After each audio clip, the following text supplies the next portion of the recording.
அஸ்ஸலாமு அலைக்கும் வரஹ்மத்துல்லாஹி வபரகாத்துஹு. அல்லாஹ்வுடைய சாந்தியும் சமாதானமும் நம் அனைவர் மீதும் நிலவட்டுமாக.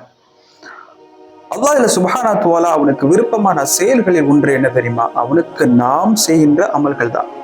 இந்த அமல்கள் மூலமாகத்தான் அல்லாஹ்வை நெருங்க முடியும் என்பதை நாம் எல்லாம் அறிந்து வைத்திருக்கின்றோம். ஆனால் அமல்கள் என்றால் என்ன? தொழுவது, நோன்பு வைப்பது, ஜக்காத்து கொடுப்பது, நற்கர்மங்கள் செய்வது அனைத்துமே அமல்கள் தான். ஆனா அமல்கள் செய்தாலே அல்லாஹ்வுடைய நெருக்கத்தை பெற முடியுமா அனைவரினாலும்? அலி ரலியல்லாஹு அன்ஹு அவர்கள் சொல்கின்றார், இஹ்தமு பிகபூலில் அமல், உங்களுடைய அமலானது கபூலாக்கப்பட்டதா என்பதில் கவனம் செலுத்துங்கள். லா தஹ்தமு பிகஸ்ரத்தில் அமல், அமல்களுடைய எண்ணிக்கையை வைத்து நீங்கள் கணக்கிடாதீர்கள். எவ்வளவு தொழுது இருக்கிறோம், எவ்வளவு நோன்பு வச்சிருக்கிறோம், எவ்வளவு ஜக்காத்து கொடுத்திருக்கின்றோம் என்பதை வைத்து நீங்கள் கணக்கிடாதீர்கள். இங்கே பார்ப்பது என்ன? இஹ்லாஸ் மட்டும்தான். இஹ்லாஸான முறையில் நாம் செய்கின்ற அந்த அமல்களை தான். ஒரு சின்ன வரலாற்று செய்தி. முஆத் இப்னு ஜபல் ரலியல்லாஹு அன்ஹு அவர்கள், அல்லாஹ் எப்படி உள்ளத்தை பார்க்கின்றான் என்பதற்குண்டான சான்று. இவர் நபிகளார் இடத்தை தொழுகை வைத்துவிட்டு ஒரு கிராம பகுதிக்கு சென்று அங்கே கிராம விவசாயிகளுக்கு தொழ வைக்கின்றார்.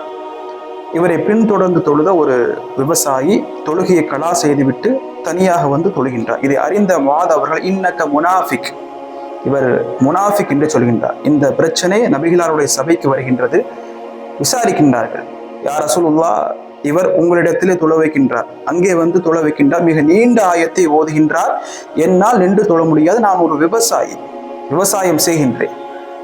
உடனே நபிகளார் அவர்களும் முஆத் அவர்களும் முணுமுணுத்து கொண்டிருக்கின்றார்கள். உடனே இதை பார்த்த முஆத் அவர்கள், லா அரிஃபு தந்தனக வலா தந்தனக முஆத், நீங்கள் என்ன முணுமுணுக்கின்றீர்கள்? முஆத் அவர்கள் என்ன முணுமுணுக்கின்றார் என்பது எனக்கு தெரியாது. என்னை பொறுத்த வரைக்கும் நான் அல்லாஹ்விடத்திலே சொர்க்கத்தை கேட்கின்றேன், நரகத்தை விட்டும் நான் பாதுகாப்பு தேடுகின்றேன். என்னை பார்த்து இவர் முனாஃபிக் என்று சொல்லிவிட்டார்.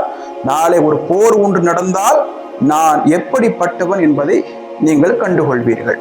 ஒரு போர் வருகின்றது, ஷஹீதாக கொண்டு வரப்படுகின்றார். பல ஷஹீதுகளுக்கு மத்தியில் இவர் கொண்டு வரப்படுகின்றார்.